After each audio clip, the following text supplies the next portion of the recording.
mais forte. E olhando ao alto, ele falava ainda: Pai amantíssimo, obrigado. Sim, obrigado mais uma vez por tudo e pelo meu filho. Ajude-me, meu Deus, para que ele cresça forte e firme. E que continue assim como é agora. Obrigado, meu Deus. Enquanto mãe e filha se abraçam, numa troca de otimismo e coragem, em outra parte, continuo de lado. Matilde e Dona Clismela, mãe de Moacir. Mas como vai a senhora, Dona Clismela? A senhora precisa ter coragem. Matilde gesticulava positivamente, com toda a aparência de quem precisa ganhar a confiança de uma pessoa muito influente na vida de Moacir, e continuava: eu conheço bem Moacir. Como disse antes, eu sei que nada fez. Aliás, acredita que foi uma daquelas sirigaitas do cabaré que deve ter feito a coisa e jogado nas costas de Moacir, mas eu vou dar um jeito nisso. Após ter conversado ainda um bom tempo com Dona Clismela, a jovem vira-se de um lado para o outro, de quem vai fazer algo para alguém, sai despedindo-se no mesmo momento que prometendo voltar logo com notícias positivas do filho. Enquanto isso, na prisão, Olga procurava na conversação com Moisés também incentivá-lo e encorajá-lo. Meu amigo Moacir, se pudesse, pagaria um bom advogado que tira-me daí em pouco tempo. Mas, você sabe, eu não tenho dinheiro. Não posso pagar, aliás, estou até passando um pouco de apuro financeiramente. E ainda mais sem dinheiro e sem emprego. O vigia policial da prisão, vindo rápido de encontro ao casal, procurava abrir a porta da cela de Moacir e disse: Ei, pombinhos, está passando da hora. Vamos, o assunto deve ter encerrado agora. Complicando seu trabalho como carcereiro, fez sinal de aguardar a saída da Olga, que se despede de Moacir e sai. Enquanto isso, o velho poltrão, como era chamado pelos funcionários, andava de lá para cá, em busca de recurso para que tentar recobrar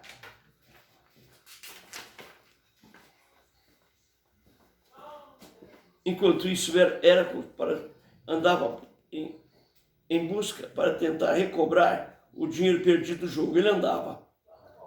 Ele ainda tem esperança, vai de um lado para o outro buscando informações daqui e dali. Num sacobelejo, virando a sua barriga,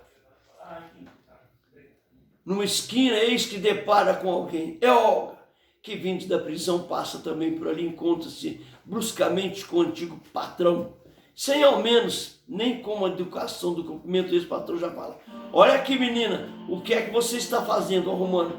Parece que você está muito interessada naquele miso traidor.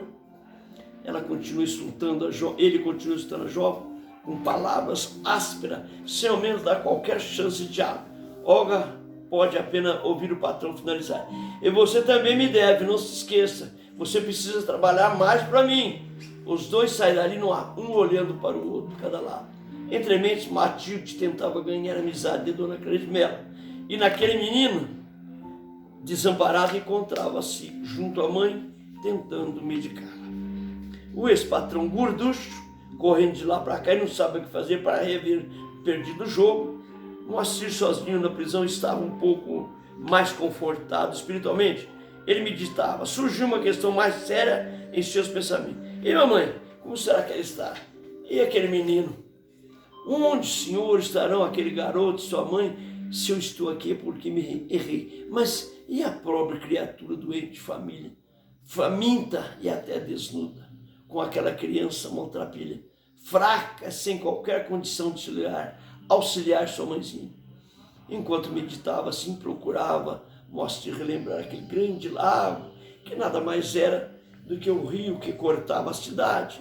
E lembrava-se da lua. Sim, naquela noite ela estava linda, mais linda do que sempre ela observava. E seus olhos encheram-se de lágrimas. Lágrima seca, como se fossem duas correntes ou dois filetes de prata correndo por suas faces. Continuava conversando com o tempo e consigo mesmo. Momentos em que ele parecia não mais viver, penetrando um mundo diferente. Ele estava por segundos estupefato, mas os segundos em que ele passou dentro da prisão, ele viveu uma nova vida. uma alegria indefinível que jamais sentir em sua vida. Absorto em seus pensamentos, ele coloca as mãos por sobre a cabeça e sem nem mesmo saber o que estava acontecendo consigo, só tem palavra para dizer: Senhor, que será de mim? Moacir meditava como alguém que muito se admirava pelo modo de agir, companheiro dedicado, não falava de ninguém, não sabia querer mal a ninguém, seu pensamento era sempre positivo. Se trabalhava naquele lugar era porque ali era o seu trabalho. E sempre comentava quando em conversa com a genitora: mãezinha, aquele não é um lugar bom, não é um trabalho honesto. Assim, sempre procurava justificar o seu dinheiro, não era bom. Mas enfim, não existia outro tipo de trabalho, era necessário continuar e continuar. Olga, sua ex-companheira de trabalho, chega em sua pequena morada, que nada mais era que um barraco, com a cama e algumas outras peças essenciais de uso doméstico. Como se costume, procura tirar seu sapato num canto do prédio, ao lado da sua roupa principal, encosta a sua cabeceira e a cabeceira da cama, fazendo um retrospecto de tudo que passara com Moacir, algumas vezes em conversação, junto a algum barco, outros no próprio trabalho. Assim meditava Olga em sua casa, e em dado momento chegou a uma conclusão. Sim, por que não? É isso. Então é isso que preciso fazer. Moacir está preso pelo jogo. E por que não o jogo não poderá soltá-lo? Olga entabulava um plano.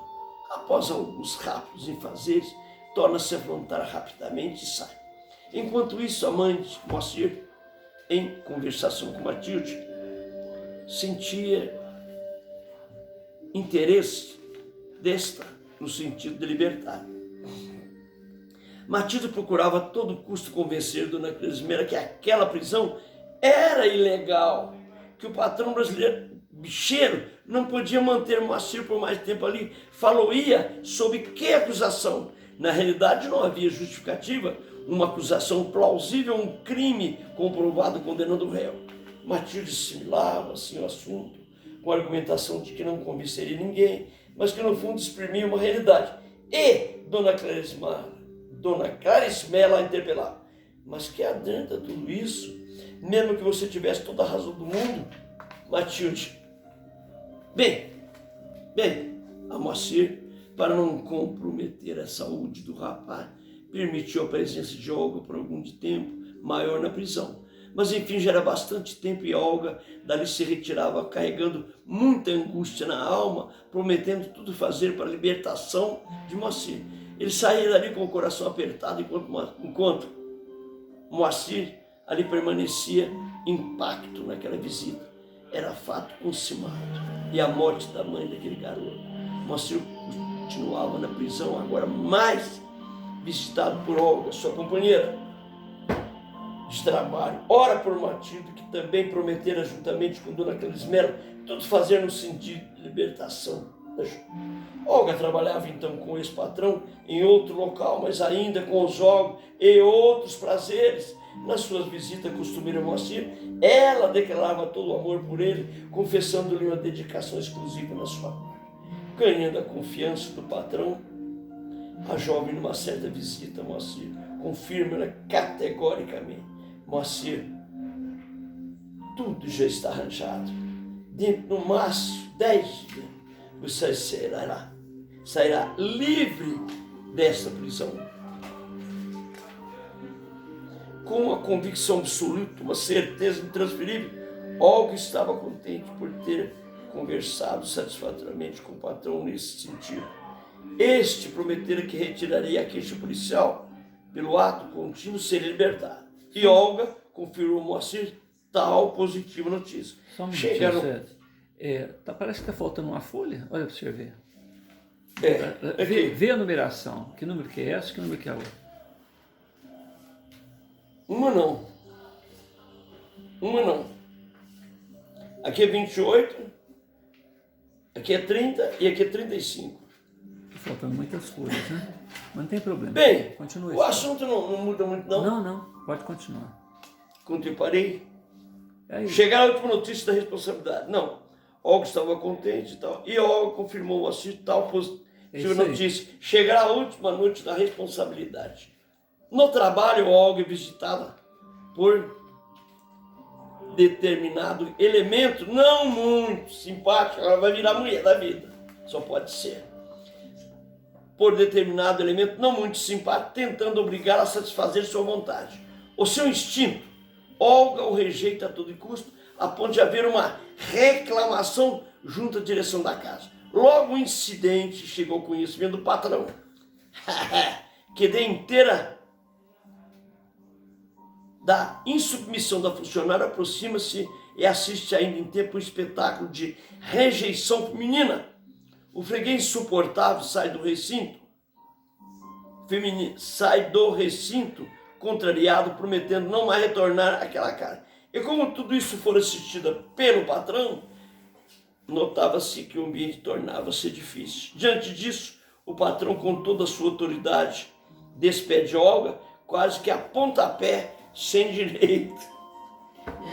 Assim foi que, colocada no meio da rua, ficou comprometida de acordo com o efetuado entre Olga e seu patrão. Olga sente que sua ilusão na sua vida se desmorona com aquele incidente, com aquela atitude ingrata, torna-se impossível a libertação de Moacir. Mas logo ela avança para o patrão, atacando-o ferozmente, tira-lhe peças e objetos de valor pertencentes à casa, o que o tornou ainda mais comprometedora.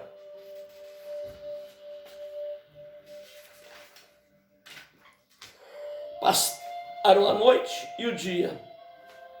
Além de não mais poder auxiliar Moacir sua libertação, ou ainda mais se comprometera a ocasionar algum prejuízo comercial do patrão, com que esse se tornou ainda mais colérico. Entretanto, ao tempo em que se ocorria tais fatos, Matilde, conhecedora da malícia dos homens, com acerto conhecimento da vida e de suas artimanhas, de posse de alguns recursos e mediante algum movimento efetuado, consegue enfim a libertação de Moacir. Esquisito. De uma hora para outra. Não podia nada agora. E a página? 37, já é seguido, ó. 36, 37. Não tem nada aqui. Aí deve ter descrito anteriormente como é que foi que ela usou Ô, Pedro, Pela fala que ela... tá passando o dedo na língua toda hora? É por quê? Tem uma água aí, ó. Eu não tinha visto isso aqui por eu, ué. Então continua. Entretanto, no tempo que ocorria tais fatos, Matilde, conhecedora da malícia dos homens, já apanhou prática, mas não fala, né? Com um certo conhecimento da vida e de suas atitudes, posse de alguns recursos, e mediante alguns movimentos efetuados, consegue, enfim, a libertação do Moacir. É muito, né? Não entendi. Eu vou dar uma dica para o senhor. Ela falou o seguinte: o jogo levou ele para Prisão. a prisão. Uma prisão ilegal, era só porque Não, pediu eu não- pro delegado, para as autoridades Tinha lá, que fechar o prendeu. boteco do homem, não Isso, prender ele. É. Ali era uma coisa Sei- ilegal. sei disso. Só que quem jogava não sabia disso. Você entendeu? Quem jogava achava que era um jogo honesto. Por mais burro que fosse, por mais inteligente que fosse, ele imaginava que havia uma reciprocidade, que era uma coisa, né? Mas aonde que eu quero chegar? Que ela deve ter Gente, usado chantagem, ou deve ter pego alguma pessoa que foi prejudicada no jogo. ela arrumou um jeito e mostrava que o o patrão patrão era obrigava ele a roubar. Porque Isso. quem ia parar na cadeia é o Isso, patrão. é. Mas tem que ter um advogado, né? Tinha que ter uma pessoa, Olha, né? numa dessas, até a justiça aí, o juiz, o delegado, Fazia não questão. sei, fazia parte Mas da aqui coisa. fala Então que ela deve ter feito, ela deve ter chantageado todo mundo, falando que ia entregar todo mundo. Então é por isso que ela falou que em 10 dias tirava. Mas outra coisa, é um negócio seguinte, sabe aquele negócio que não tá tendo jeito? O cara tá roubando, tá matando, tá fazendo, vai ficar naquele... E outros caras lá, era colega do cara lá, ó. Porque ele pagava, você não vê que tem um ponto assim, ó, que alguns comparsas lá da delegacia, Isso, então quer dizer que o cara comprava tudo.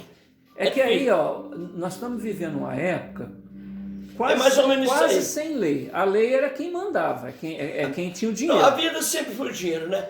Então, mas hoje em dia é que a gente está vivendo em 2020, certo? 2020 existe uma legislação. Vamos, aqui traz data. Agora aí não, aí era a palavra de quem era xerife, de quem... Às vezes Deixa eu ver o o que vai xerife virar nem, aqui, nem ó. sabia nada de ler, era um cargo Quem sabia que ler e alguém dava. escrever era doutor. É, É. O jovem, nessas alturas, sentia-se totalmente agradecido, sem condição de retribuir o favor de Matilde, que com seu capricho de mulher procurava mostrar que tudo fora normal. Quer dizer, capricho de mulher, ela não soube no meio. Qualquer coisa ela fez. Mas vamos para lá. Moacir retorna para casa. À sua espera estava a sua genitora, cuja gratidão para com Matilde não tinha tamanho. O qualquer favor, qualquer gentileza, qualquer pagamento, tudo seria pouco para configurar um agradecimento a favor do obtido. Assim, o entrelaçamento entre Matilde e Dona Clarismela e o próprio Moacir se fazia cada vez mais estreito. Não obstante a tudo isso, Moacir não esquecia Olga, lembrava seus diálogos na prisão, seus compromissos e tudo que havia ela falado no sentido de estar trabalhando com o carinho de sua libertação. Diante dessa manifesta preocupação de Moacir, Matilde ia ao encontro de seus pensamentos, procurava sufocar as palavras e sentimentos, argumentando contra a má vida que levava Olga. Não é? Se atrapalhou aqui. E Moacir não se dispunha contra Matilde, pois lhe devia libertação e até Dona Clara... Hein? pulou folha, tá nesse... Não, 37, aqui normal. Então tá. Matilde, ao encontro de seus pensamentos, procurava sufocar a palavra e o sentimento, argumentando contra a má vida que levava a Olga. E Moacir não se dispunha contra Matilde, que era outra companheira, que era duas, pois lhe devia libertação, e até a Dona Clarismela, que é a mãe dele, intervinha em favor da Matilde diante que esta resmungava. Deixa estar, Dona Clarismela, a vida é mesmo assim, as pessoas ingratas não sabem agradecer os favores, não tem importância. Olga, vendo de tudo que havia acontecido, não encontrava condições de aproximação para com o Moacir, quer dizer, ela já queria, agora já, né? Mesmo sabendo que Matilde é quem libertara, Matilde é quem libertava o jovem. Assim, cada vez mais ambos se distanciavam. Não muito tempo depois, encontrando Matilde, aproveitando da situação psicológica enfrentada por Moacir, possuindo algum valor monetário, procurava auxiliar, propiciando, além de alguns recursos financeiros, um trabalho digno que, aliás, era o que mais o jovem almejava. Numa noite, após um diálogo mais aprofundado, Moacir compromete-se em casar com Matilde. Embora não tendo condições econômicas satisfatórias, fora aquinhoado financeiramente por Matilde, realizou-se o casamento. E com a perda dos pais por Matilde, ficou órfã. Realizou-se, e com a perda dos pais por Matilde, esta herda algum material oferecendo ao Moacir. E assim a vida de ambos se faz comprometedora e fortificada. Quer dizer, tudo veio dela. Matilde, agora de posse da comunhão matrimonial, acha totalmente garantida na vida. Todavia, não muito tempo se faz e logo se vê o que de fato a infeliz fizera. Em sua vida começara uma outra, não muito elogiável aos olhos de Moacir. E como ele sempre se acostumara ao trabalho honesto, à fidelidade e a outros princípios familiares salutares, não aceitava as condições da vida de Matilde. Dona Clarismela era chamada... Deixa eu tentar entender essa história. Casou com ela e ela tinha uma vida errada e continuou. Casou com ele e teve seus Eu quero saber o caios. seguinte. Tá aqui. Quem ajudou ele foi a Olga, não foi a Matilde. Bom, A Olga que fez tudo para tirar ele da cadeia, não é? E essa Matilde era o quê? O senhor não lembra? O que é? e como não, eu não lembro. Estou honesta e outros princípios familiares não aceitava as condições da vida de Matilde. Essa Matilde, pai... É uma delas lá. Olga, Matilde. O senhor vai ter que achar o original desse texto. Deve estar naquelas caixas lá. Mas aí depois Tem a ver um negócio aqui, um resumo. Tem um resumo, que eu sei que não está aqui. Não, tá escrito o nome de cada um e a função de cada um. Só um minutinho, peraí, vamos organizar. Você vai achar o original para a gente poder descobrir o que está faltando, algumas folhas. Não, tá lá naquelas caixas. Vamos ver. Mas é só para concluir o seguinte, eu já li essa história anteriormente, não sei se nesse livrinho ou no original. Porque não tá só Essa aqui, né? Matilde aí, pai, ela vai acabar com esse Moacir. Ela vai destruir ele. Deixa eu ver Depois, que no final... ele começa falando assim, Matilde, né? Eu queria saber quem que é Matilde, que eu estou confuso. Porque fala sobre a Olga, ajudar ele e tal. Aqui, Moacir, assim falava Matilde, seu esposo. Ó, ela tá desde o começo do primeiro. Quem tá morrendo é a Matilde. E agora, e o Moacir é o esposo da Matilde. Agora tá contando a vida do Moacir e da Matilde que estava junto. A história começa com a Matilde morrendo? É aqui, ó. Assim falava Matilde a seu esposo já falecido. Ele também tinha morrido. Não, ele morre. Ele deve ter morrido e ela tá morrendo agora. Deixa eu ligar. Deixa eu explicar uma coisa para o senhor. Essa história é estranha a gente contar de trás para frente, mas é só para o senhor entender. Porque aqui começa no fim. Quem ajuda ela, no teatro a gente usa muito isso. A gente conta às vezes o final de uma história e depois começa lá na frente para contar a história. Assim, no teatro a gente usa esse processo. Mas processo. esse aqui tava morrendo a Matilde e encontrando com eles já falecido que estava presente junto à sua cama. Ela está morrendo e ele está ajudando, retornando ela. E aí eles contam a história de como é que chegou nisso daí. Mas eu queria que o senhor entendesse o seguinte, ó. Ele era uma pessoa boa, tinha uma profissão, entre aspas, desonesta, que era ajudar o dono da banca E aonde que ele arrumava outro emprego que não tinha, ele era obrigado. Era o que tinha, né?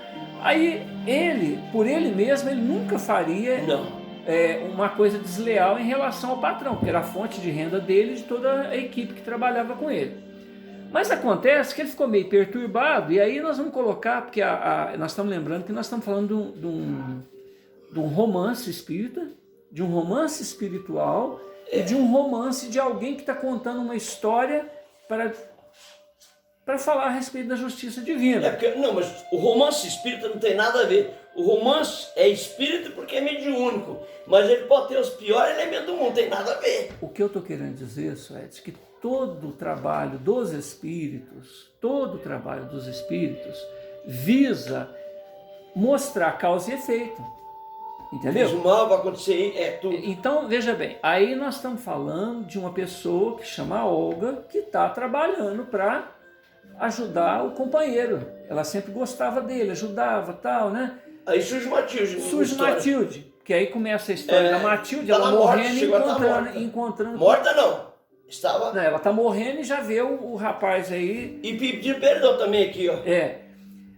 Então é o seguinte, vai sofrer muito esse no cara. Finalzinho do romance, é só para... vai ter muita coisa. Não, mas o senhor vai continuar. O que eu quero dizer é o seguinte, no finalzinho do romance, a Shirley, que é a autora espiritual, explica, presta atenção nisso que eu vou te falar. Que? A Shirley explica, na hora que o senhor estiver lendo, você vai entender, porque eu lembro do final. Ela explica o porquê que o Moacir devia tanto. E vem com só a vida para trás. Porque se ele não tivesse quebrado a banca, não tivesse ido para cadeia... Não tinha novela, não tinha assunto. Não, pai, escuta, primeiro o senhor escuta, depois o senhor vai... Não haveria oportunidade da Olga, você entendeu? Da ajudar ele, da Matilde que entrou nessa história também, ajudando ele, bancou ele, porque ele passa a ter uma profissão boa depois. Você entendeu? Graças a... não lembro nada. Ele começa a trabalhar com o dinheiro Aqui já começou que ele está na situação mais ou Ele menos. controla o dinheiro da esposa. Só que ela é descontrolada, atrapalhada, dá trabalho para ele a vida inteira. Me parece que ela programa a morte dele. Ixi, ainda? Você entendeu? Não sei. Então, mas é só para a gente ter uma ideia assim, que todo romance voltado para a espiritualidade, ela visa trazer essa lição de causa e efeito. No final, a Shirley faz essa ligação. Só que ela praticamente assim, ela mata o Moacir, encerra o romance, igual o senhor está vendo aí, explicando que o Moacir vem para ajudar a Olga, né, que ajuda na recuperação dele, e conta, ela não entra muito em detalhes assim, ela não romanceia, ela queima o romance, vamos falar assim, contando por que que o Moacir sofreu tanto. Você entendeu? Mas isso, na hora que o senhor for lendo, o senhor vai ver. Coisa, uma língua O senhor não lembra, mas eu lembro da história. Então o senhor vai achar o original para a gente poder consertar isso daí. Continue. Depois até Como é que você vai consertar um trem desse no meio? Você é doido? O romance fica a semana inteira de mim. Antes eu vou entrar um caso aqui. Espera, o caso entrou porque nós vemos aqui, ó. O romance está pronto, pai. Isso aí é um rascunho. Como é que chama? Nova história? Ué, nós vamos achar o livro. Não, tem um rascunho aí que é do... Mas o senhor vai ter, não, o senhor tem. Tem outro. Depois a gente vê isso. Nova história nós vamos achar. Porque eu não estou localizando o DVD onde que a gente está com isso daí. Mas é só para mostrar a dificuldade, porque nós estamos gravando isso daqui, nós estamos mostrando a dificuldade que é todo esse trabalho de fazer a história, né, de conservar isso tudo 51 anos, né, e como nós pegamos agora de surpresa, assim, de improviso, escolhemos de improviso essa leitura, a gente não sabia que estava faltando aí quase 8 páginas, 10 páginas, né? Pelo que do 32 até o 40 vai vir um rolo. 30, 35. Não, falta 5, 6 folhas. 5, 6 folhas. Aqui, mas isso aqui foi arrancado, porque aqui, ó, tá numerado. É menino que rabiscou. Não, é porque mexeu. Você entendeu? Bom, vamos fazer o seguinte. Que página que nós estamos? 38. Nós vamos continuar isso na próxima vez, tá? Não é bom mesmo marca aí. Não, eu não cansei, não, mas... A gente vai pegar um ritmo de sequência e ver se a gente termina numa sentada. 30, tá? Quantas folhas tem?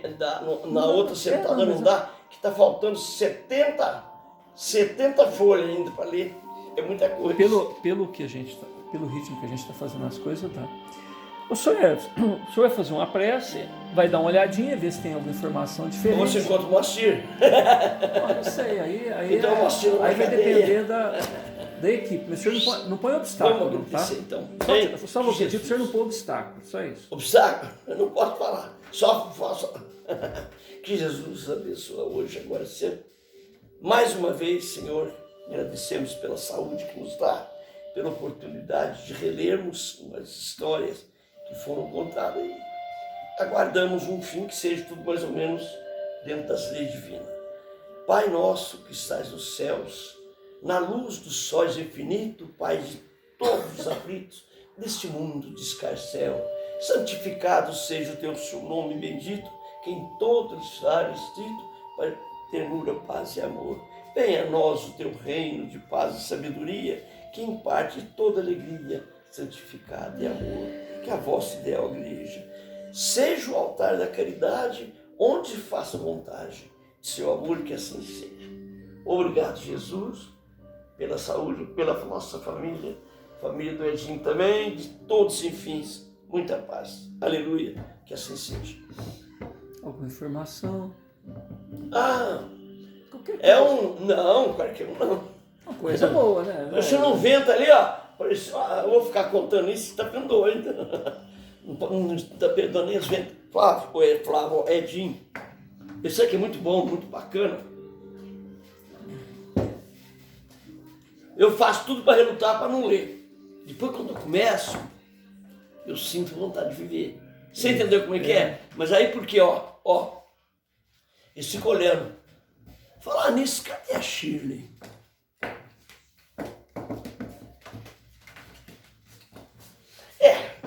Outro dia eu vou perguntar se ela quiser vir. Eu estou vendo uma menina de branco, vestido, sabe aquele vestidinho do ano 1800, 2000 anos para trás? Que vestidinho todo rendado. Não tem nada a ver com casamento, tem a ver com época. Não, menina, uma criança. Isso, mas tem nada. Mas tem agora, dama, tem dama de que acompanha a coisa. Agora tem a roupa de acompanhante no casamento e tem a roupa de uso costumeiro dentro da casa. É roupa de então, mas eu pensava que ela era uma menina, mas ela não era não, porque ela, segundo informações que eu obtive, ela teve um filho. Acho que morreu também. Tá entendendo? E a Edna teve muito filho, muito marido, muita coisa, uma vida meio tribulada. E eu não sei. Ele um dia falou para mim, perguntei, eu dei um livro para ela, não sei se ela leu, que ela virou crente. Trem quando vive a crente assim, vira o Deus dos acordos, né? Não sabe o que tem, mas fala. Lá eles vão falar, não é assim? É. Então é o que eu te falei para você. A pessoa tem que ler com a ternura, com amor, com aprendizado, sem qualquer coisa. Agora, se for um trem ruim, que vem só trazer coisa ruim, só não traz um exemplo que não serve mesmo. E essa nem menina, nós. O que tem a ver a menina? Quem? A menina, o que tem a ver a menina? Não, a menina tá por aí, foi lá. Não, mas eu tô vendo uma menina. Ah, Quem é que é? Eu tô vendo aqui. Por incrível que pareça.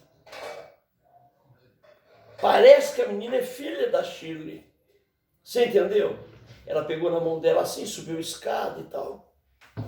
Eu não gosto de ficar entrando muito, ela não. tá querendo dizer o quê? Que essa menina tem a ver com a história? Não sei. Não sei se tem. Eu estou falando assim que a menina, quando eu vi que ela pegou na mão dela e subiu, eu vi que se não for filha, ela tá cuidando, não tá entendendo como é que é. Porque eu não conheço nada, eu não sei quem Você é. perguntou, cadê a Shirley? Não foi essa Não a sei. pergunta? De repente você viu ela pegando na mão dessa Bem, criança. é o seguinte, eu nunca na vida eu fui pesquisar os coisas. Mas eu tenho um livro aqui que todas as mensagens têm um espírito. Então eu tenho um livro que é escrito assim, mensagem de fulano, espírito, ciclano, ou tal. Então é tudo detalhado. Se eu quiser saber quantas mensagens eu tenho aqui, é só ver a última folha que tem. Se eu quiser quantos espíritos eu tenho aqui, é só a última folha que eu tenho. Mas quantos espíritos tem? Quem foi? José, Joaquim, Benedito, Antônio, até chegar no último. 500. Eu vou falar que 500 é pouco. Agora, como é que eu não sei? Me fala o nome de um. Eu não sei, eu só conheço meu guia, o resto não apaguei nada. Agora, quantas vezes um assinou, quantas vezes outro assinou, né? Entendi. Olha, eu não sei, talvez sou muito displicente na coisa. Deixa eu falar uma coisa para o senhor. O senhor tem mania de pôr obstáculo quando é sugerido alguma coisa. Tipo, fala assim, e aí, o que o senhor acha? Um vento aqui, não sei o que e tal, quer dizer, e corta. Fala que é minha mulher que tá lá. Ô mulher, fala mulher. Em suéter. Nem liga lá. Então é o seguinte, quando é não pôr barreira, não pôr obstáculo, porque nós estamos fazendo o quê? Um exercício, não é um exercício? Nós estamos trabalhando em alguma coisa que já está feita e ao mesmo tempo elucidando alguma coisa que é decorrente daquilo. Deixa eu te contar uma coisa pra você, já que está falando, que eu não falo, não olho, eu vou te contar. É um absurdo. É um absurdo. Quer dizer, pode esperar, né? Estão aqui, estão fazendo uma reunião, tá andando, vestido de branco. Você sabe quem está aqui? Os escravos índios. Eles puseram em cima da mesa vela aqui em cima, Tá cheio de vela aqui, Você entendeu que